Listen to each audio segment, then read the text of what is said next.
Bonjour, nous sommes le mercredi 10 avril 2024 et nous allons parler de, entre guillemets, une polémique qui tourne autour de l'ordre du mérite et de Michel Sardou, le chanteur de 77 ans. Ordre du mérite, même à la retraite, le procès de Michel Sardou, entre guillemets, le réac misogyne, n'en finit pas. N'oubliez pas de vous abonner à la chaîne pour plus d'informations croustillantes nationales et internationales.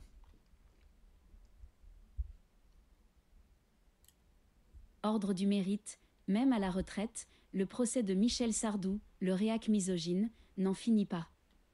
Le chanteur du « France » va être décoré par Emmanuel Macron en juin. Sandrine Rousseau et d'autres féministes pestent et reprennent en chœur le couplet du chanteur patriarcal. Oui, enfin ça c'est bien Sardine argentée ruisseau là, et ces soi-disant féministes ils sont plus anti-patriarcales que pro-femmes. Un disque plus que rayé pour cette décoration certes politique, mais légitime. Même à la retraite, Michel Sardou continue de susciter intérêt et polémique.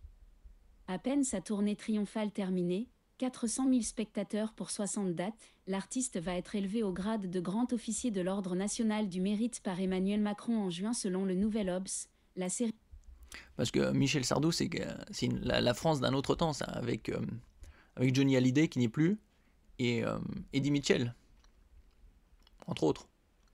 La cérémonie devait avoir lieu en mars comme l'annonçait le Figaro mais a dû être reportée. Rapidement, les critiques ont fusé pour dénoncer ce choix. Sandrine Rousseau a expliqué que le patriarcat va tomber, il vacille déjà. Mais ils se décoreront tous mutuellement avant. Oui, enfin, ça, c'est le fantasme de Sardine argentée, ça, que le patriarcat va tomber. Il tombera jamais, hein. Faut arrêter. Le patriarcat, c'est l'ordre. Alors, elle veut remplacer ça par quoi, hein? Par le matriarcat. La blague. Laurence Rossignol a fustigé la chanson Les villes de solitude. J'ai envie de violer des femmes, de les forcer à m'admirer. Nous voilà rassurés, c'est juste l'expression du malaise masculin. Et c'est sûr que ça mérite une décoration. L'ancienne ministre de la famille de François Hollande fait référence à la raison de cette décoration. Il a su diagnostiquer, des décennies avant Michel Houellebecq, le mal-être masculin dans ses textes, peut-on lire dans l'hebdomadaire. Une déclaration qui émane de l'entourage proche du président de la République. Il faut faire le tri. Emmanuel Macron rend d'abord hommage au dernier monstre sacré de la chanson.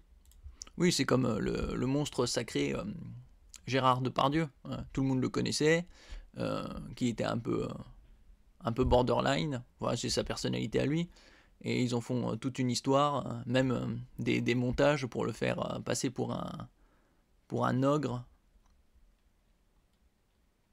C'est le but, parce qu'il vise une population vieillissante et bien spécifique, hein. Depuis la mort de Johnny Hallyday et Charles Aznavour, Michel Sardou, 100 millions de disques au compteur, demeure un monument national. Un artiste qui traverse les générations et dont la voix a servi de bande originale à la vie des Français. Et des présidents, qui l'ont abondamment décoré quelle que soit leur tendance politique, il chantait les ricains sous De Gaulle, les bals populaires sous Pompidou, le France sous Giscard, les deux écoles sous Mitterrand, la rivière de notre enfance sous Chirac, les femmes des années 2010 sous Sarkozy ou l'euthanasie sous Macron. Au-delà d'un acte politique, largement surinterprété, le président de la République salue un chanteur populaire qu'il apprécie, il entonne avec ses conseillers, des sardouphiles, convaincus comme Bruno Roger Petit et Jonathan Guéma, Vladimir Ilitch ou moins connu 55 jours 55 nuits. La polémique lancée...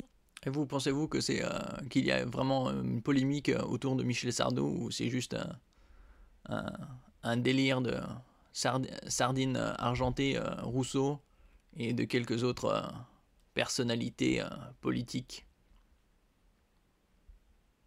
Par une partie des féministes est rayé comme un vieux 33 tours. Sardou le réac et le misogyne, 60 ans que ça dure. Des titres comme Bonsoir Clara, Les villes de solitude ou Je vais t'aimer sont autant de pièces à charge dans le procès de l'accusé Sardou. C'est sans compter le contexte des années 70, le personnage du chanteur, qui adore employer le « je », manière de compenser l'acteur qu'il n'a pas pu être, ou l'œuvre complète contradictoire, dans la main aux fesses, il imagine le harcèlement d'un homme par une femme. Sardou est un caméléon. On déplorera enfin le procès systématique fait à Michel Sardou sur ses quelques chansons politiques.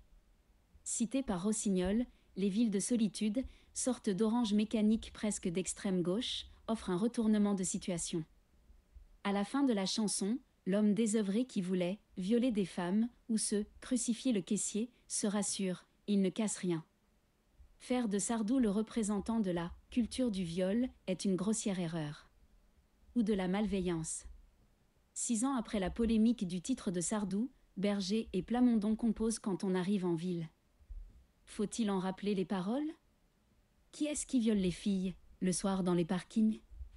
Qui met le feu au building? C'est toujours les honnards, chante Daniel Balavoine. Sans que cela suscite ni émotion, ni colère, ni procès. Même en 2024. Oui, Balavoine n'est plus, ça fait déjà une bonne... pas loin de 40 ans. Et vous, pensez-vous que Michel Sardou mérite d'être décerné de l'ordre du mérite pour sa carrière de plus de 60 ans? Et quel est votre titre préféré ou vos titres préférés de Michel Sardou? Merci pour votre écoute, n'oubliez pas de mettre un j'aime, un commentaire, de partager et de vous abonner à la chaîne. À la prochaine fois.